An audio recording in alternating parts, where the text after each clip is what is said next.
and you say, and like you said, he can come back. How do you make sense of what do you look for when you're wrapping gloves? So people can have clarity. Like what's the process, but so people can give a different perspective. Uh, you just mentioned that JD's was in the room when he was getting his hand wraps. What do you see when you go into the opponent's locker room to get their hands wrapped? Can you walk us through that process real quick?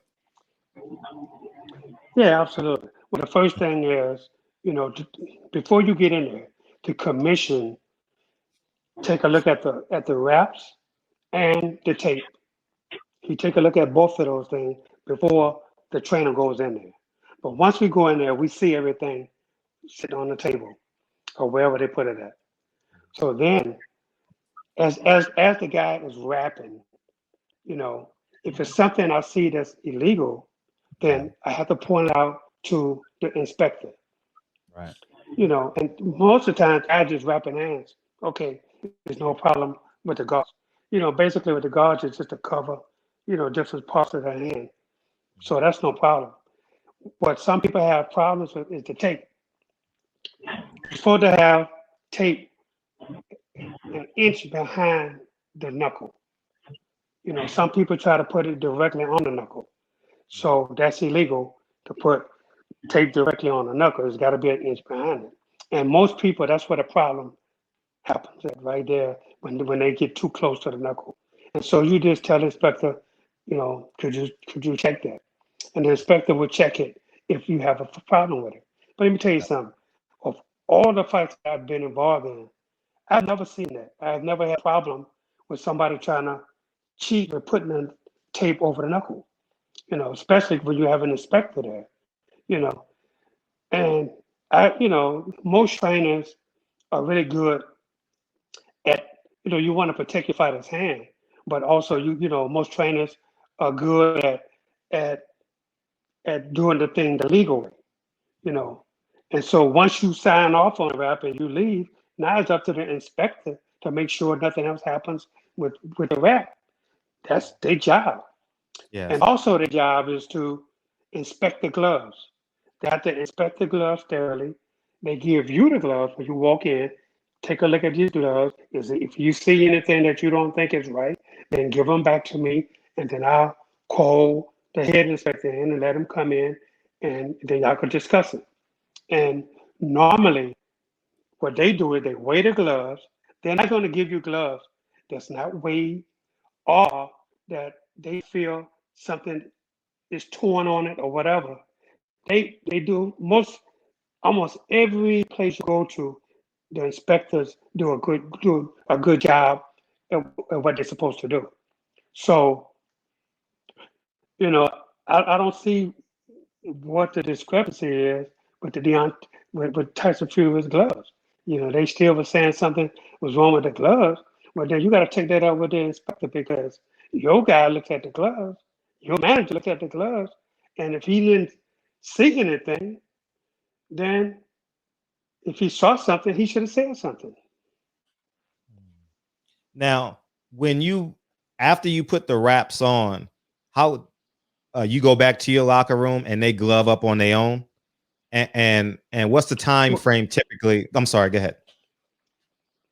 no, What's the oh, I'm, so what they ask, no, no. So what they ask you is once they finish the wrap, they ask you, do you want to come back and watch them put on the gloves to make sure that the gloves are tied, at a certain point.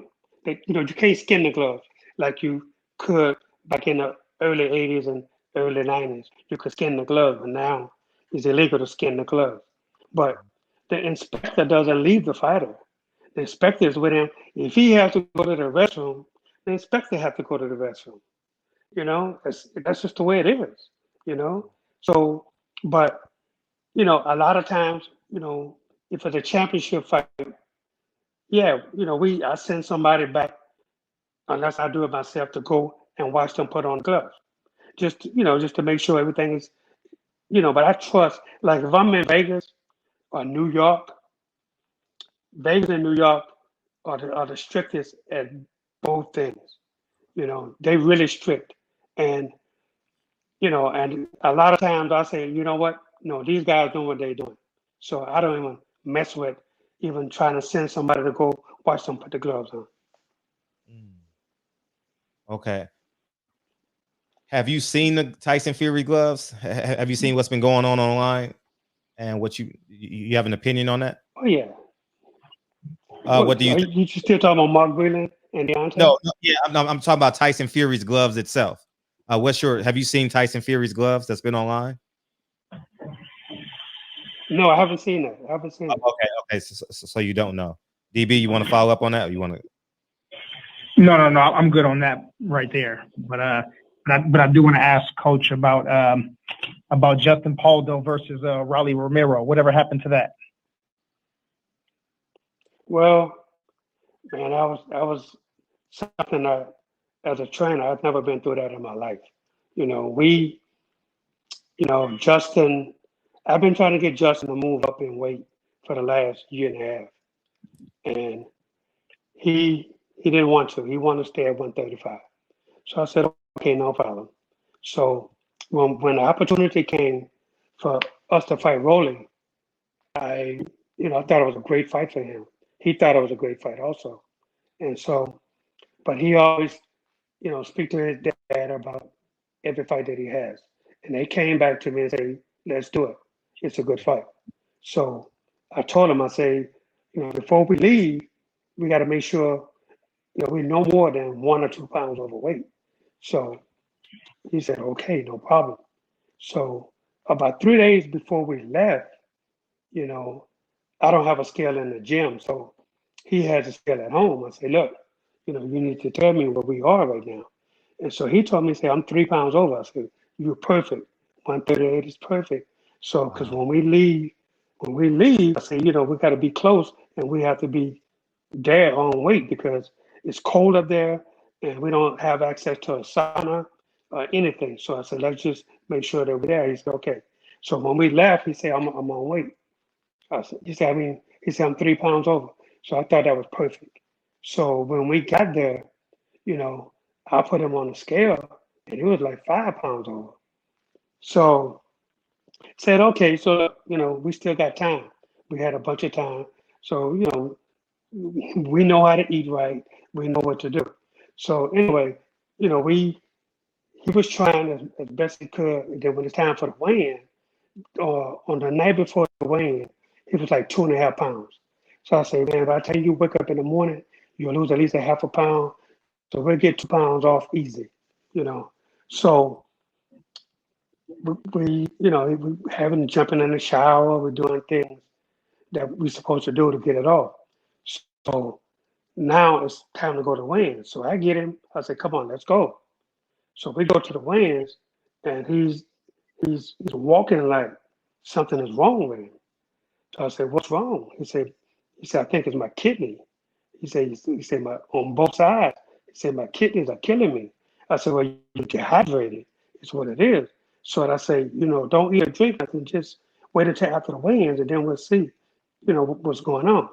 So we go upstairs, get him, and then we get down to the weigh-ins and he's still complaining.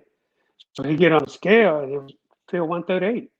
So I said, well, we got to get off. We got to go back. We got to do something. So he tried to go back and lose some more weight, but then he just kept complaining about his eye. And so when we went back down to do the pre-fight physical, they saw him wincing, and the doctor said, look, I can't pass you right now. You would have to go to the hospital first and see what's going on with your kidneys.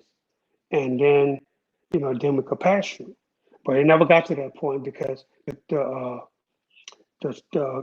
state athletic commissioner of Connecticut, he came and talked to Justin and he said, I can't let you fight like that. He said, even if you go to the hospital and they say nothing is wrong, you can't fight. So, but after we got back home, he went to the doctor and they did a thorough examination on it, x-rays and MRIs on him. They found out he had a cyst on his liver. And so now, just waited to see if he got to have an operation. Wow, I'm glad y'all caught it. DB, let me get to the super chats real quick. General Squirrel says, smash the like button. And we got a question. It's gone, but he says he's 150 pounds. He's 5'10".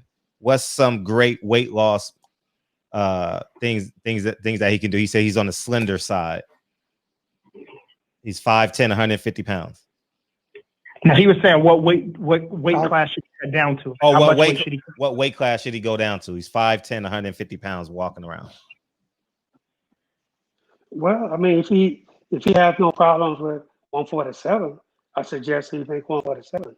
If he's going to be strong at that weight, but sometimes, 3 pounds is a lot sometimes, especially when you're tall, you're lanky, if you don't feel strong at 147, then definitely 154 is your division. You have to feel strong when you get in that ring. And if you don't feel strong at 147, definitely go up to 154. And you don't have to put on more weight, but necessarily because now you can eat. I tell fighters all the time, if you can eat before the weigh-ins, that's the best thing to keep your body doing everyday stuff. Because then your body, you don't have to lose weight, so you're good. So 154 pounds is really good. But if you can make 147 and be strong, I suggest that. Okay.